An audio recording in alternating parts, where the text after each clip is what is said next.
Terrence Crawford's skills is his key to victory and the path to his downfall.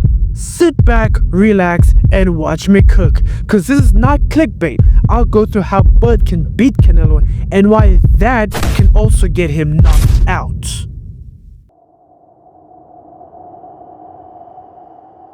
But before we talk about what Bud can do, let's start off with the weaknesses of the gingerbread man.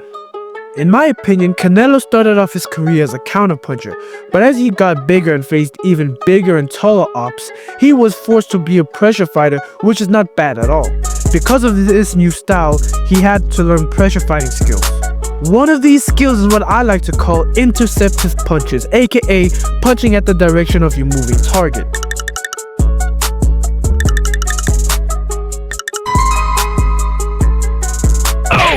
Other skills that Canelo utilizes as a pressure fighter includes a double jab overhand used to trap opponents on the ropes or corner. Canelo's resume reflects on his IQ, however in recent years, we've seen Canelo's work rate decrease, and alongside his style and tactics could play as an advantage for Terrence "Bud" Crawford. A lot of people are expecting Crawford to pull a Floyd v. Canelo and be an outboxer against the Irishman. But the thing is, Bud isn't an outboxer. If you actually watch Bud, then you'll know that he doesn't use his speed defensively. He uses it offensively. He invites and encourages offense in order to set his feet in the position to exploit said offense. So, can Bud fight like Floyd? Don't know. Probably can, because he never did. Wanted to try for the first time against an all-time great? Don't call yourself a fan if you say yes. Don't worry though, cause Bud's style would benefit him cause Canelo is a pressure fighter. To win this fight, Bud will need to exploit Canelo's low output, wide interceptive punches, and favorite combinations with short, sharp counters. And no, I'm not talking about the Mayweather pullback cross counter. I need him to counter with volume and escape. Just like how Bivol did against Beterbiev. Crawford won't be able to knock out Canelo, so he needs to make sure to exploit his flaws and take as much points as he can. Most people these days think if you walk forward, you don't have good footwork, and if you walk backwards... Touching him, explosive with it. It was like shades of Ali the way he was moving. But that's not true, because cutting the ring is a skill. It's not easy. I mean, you're literally using your feet to not only pressure your opponent, but to control their movement. However, Canelo does have flaws in his footwork. First being that he breaks the #1 footwork rule of crossing your feet. When you do that, you take away the ability to throw punches and recover from getting hit, as you can easily get caught off balance. Second one is both a pro and a con, which is stepping forward with the rear foot first.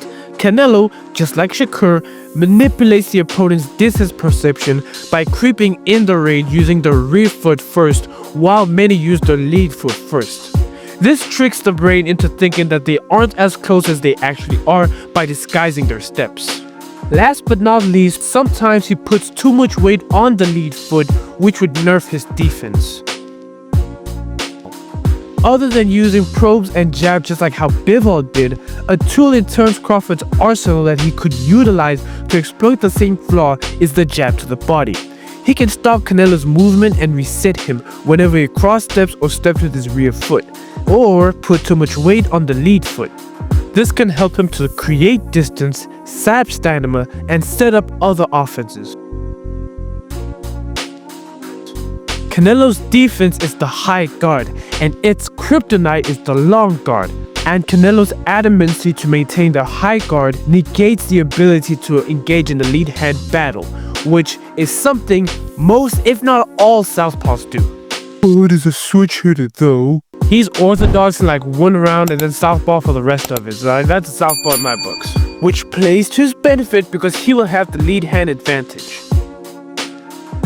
Much like Bivol, Bud could use his lead hand to manage distance and keep Canelo guessing with jabs, probes, defensive traffic, and frames.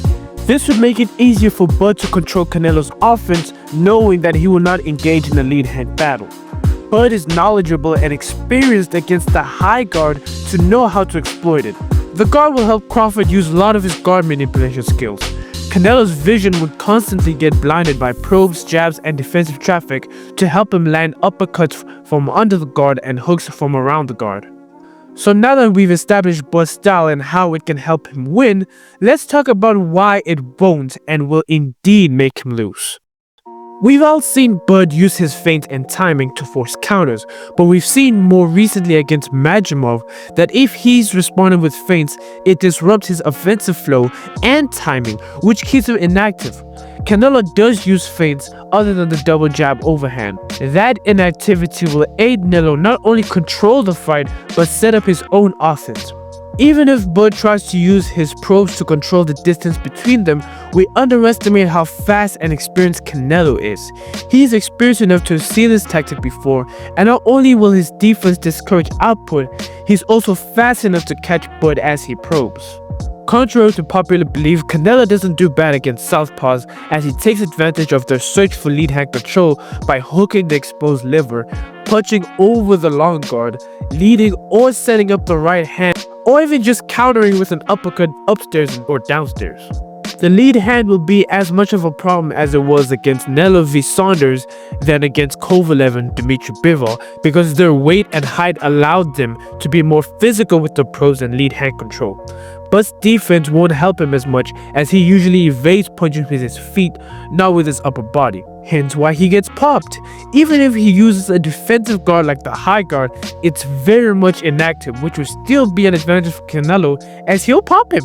Crawford takes steps back to not only evade but counter, and this will get him caught on the ropes. Canelo can force him there and empty his clip.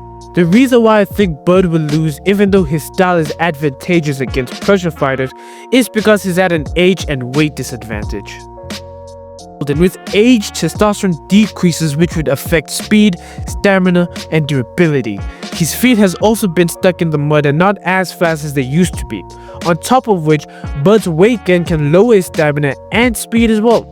His durability won't be much as he hasn't fought at 168 before to get used to feeling a punch from a strong middleweight. And some aren't realizing this, but Canelo's stamina is already better than Bud. After all, he hasn't had a knockout since 2021, so he's seen the last bell more times than Terrence Crawford. Not only that, but he's been fighting way more than Terrence Crawford. And here's a hot take, Canelo might actually be more skillful than Bud. Sounds crazy, but Bud has been at a weight advantage doing all these great stuff, while Canelo has been at a weight and height disadvantage doing even greater feats. Crawford is skillful, yes, but his talents played a huge factor in his success. And now all he's left with is his experience and skills. I have Canelo, but I'm rooting for Terrence Crawford. And if he manages to win this, even if it's a close fight, then he'd be high on the list for one of the best fighters boxing has ever birthed. Or, get Amir Khan. Don't forget to hit the like and subscribe so we can get this channel to at least 500 subs by the end of the year. Also, hit the comment section. I reply to everything. You can comment your opinions or prediction or just how much you hate me and my prediction. But either way, I will end this video and say my name is Ike the Giant Killer. And until next time, peace.